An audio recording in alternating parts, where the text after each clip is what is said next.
नमस्कार, मैं हूं संजय श्रीवास्तव और आप देख रहे हैं वीआईपी न्यूज। वीआईपी न्यूज का खास प्रोग्राम जनसदन में आप सभी का स्वागत है।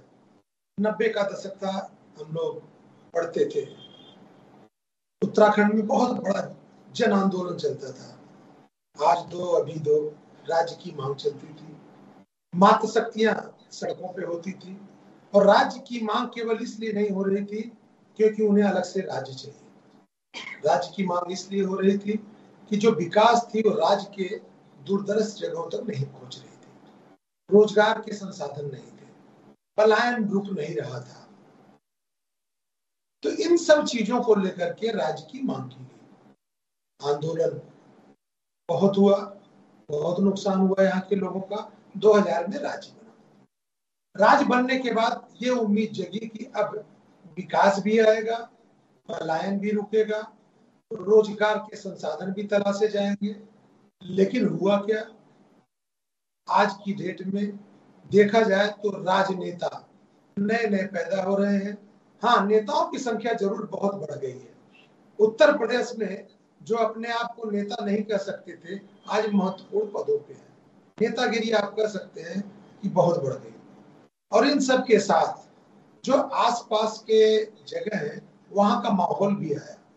माहौल क्या आया ये आपको बताने की जरूरत इसलिए पड़ रही है क्योंकि यहाँ किसी ने उम्मीद नहीं किया था कि उत्तराखंड में मंत्री महोदय सड़क पे चढ़ के लड़ाई करेंगे और उत्तराखंड के मंत्री सामने खड़े रहेंगे और लड़ाई होगा और मुंह पीछे करके देखेंगे। अगर ये सब हो रहा है तो चर्चा का विषय बनता है, और चर्चा बनता है तो इसलिए चर्चा में कौन कौन होना चाहिए ये भी आपको बता दें। भारतीय जनता पार्टी से सुनीता विद्यार्थी जी, सुनीता जी बहुत बहुत स्वागत है आपका। कांग्रेस से युवा मनोज फुलारा जी, मनोज जी बहुत बहुत स्वागत है। इन सब के साथ राज्य आंदोलन में अपनी महत्वपूर्ण भूमिका निभा चुके और राज्य बनने के बाद राज्य संवारने के लिए सबसे ज्यादा संघर्ष करने वाली पार्टी यूकेडी के प्रवक्ता हमारे साथ शांति प्रसाद भट्ट जी। शांति प्रसाद भट्ट जी बहुत बहुत स्वागत है। सबसे पहले हम आप ही के पास आएंगे। आप प्रखर वक्ता भी हैं और साथ में दर्द भी समझते हैं पहाड़ का, और उस पहाड़ के दर्द को तो सब समझता है, लेकिन जिस संघर्ष के साथ आप लोगों ने इस राज्य की मांग की और आज वह संघर्ष चल रहा है, तो दर्द की स्थिति क्या होगी आपसे अच्छा कोई नहीं बयां कर सकता। सर, काफी दिनों में देखने को कुछ दिनों से मिल रहा है, पहले एक मंत्री महोदय खुद सड़क पे बहियां चढ़ाते हैं और लड़ाई करते हैं, और आपने देखा होगा कि अभी कल ही एक वीडियो वायरल हुआ, उसमें मंत्री जी के सामने ही एक युवक की पिटाई की गई। क्या जब आप लोग राज्य का मांग कर रहे थे, क्या आपको उम्मीद थी जब आपका राज्य बनेगा, ठीक है विकास नहीं पहुंचा, रोजगार नहीं मिला, पलायन नहीं रुका, लेकिन क्या इस तरह की गुंडागर्दी, दहशत, इस तरह की बेइज्जती क्या यहाँ के लोगों को झेलनी पड़ी? क्या ये उम्मीद थी आप लोगों को? श्रीवास्तव जी, बहुत सही सवाल आपने किया है। देखिए, राज्य आंदोलन के दौर में आम जनमानस के मन भाव में एक बात थी कि उत्तर प्रदेश एक विशालकाय प्रदेश है, पर्वतीय क्षेत्र में विकास नहीं पहुंच पा रहा है, हमारी बोली भाषा विकास पलायन इस पर काम नहीं हो पा रहा है, इसलिए अलग राज्य की जरूरत है।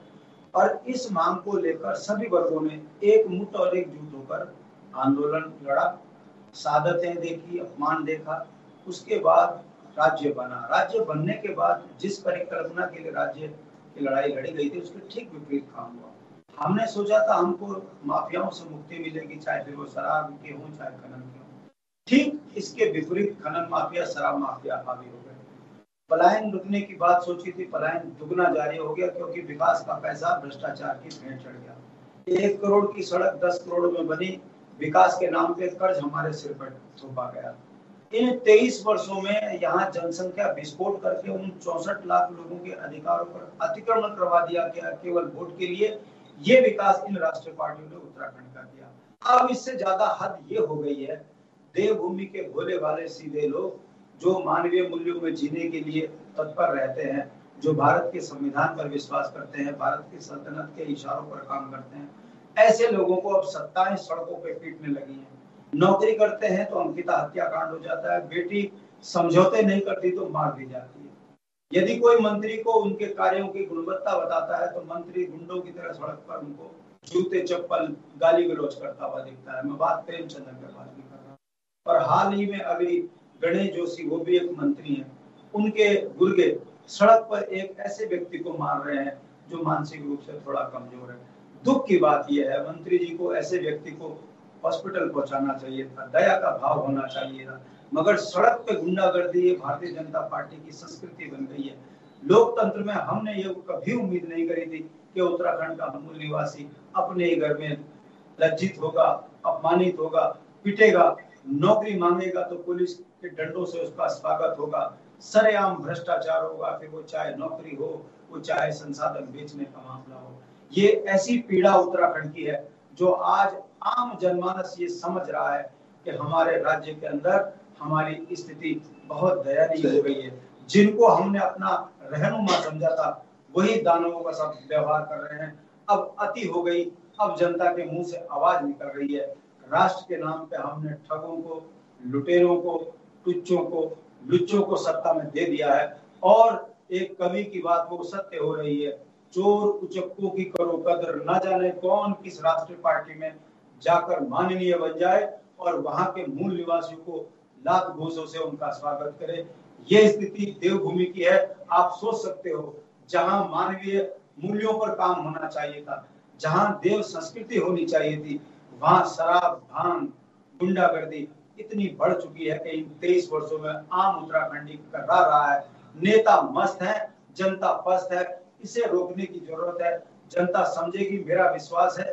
राज्य आंदोलन की तर्ज पर एक बार पुनः पूरा समाज एकमुठ और एकजुट होकर इन राष्ट्रीय पार्टियों के राष्ट्रीय दरिंदों को उत्तराखंड से बाहर निकालेंगे और उत्तराखंड को बचाएंगे। मैं लौटूंगा, एक आपने बड़ी अच्छी बात की।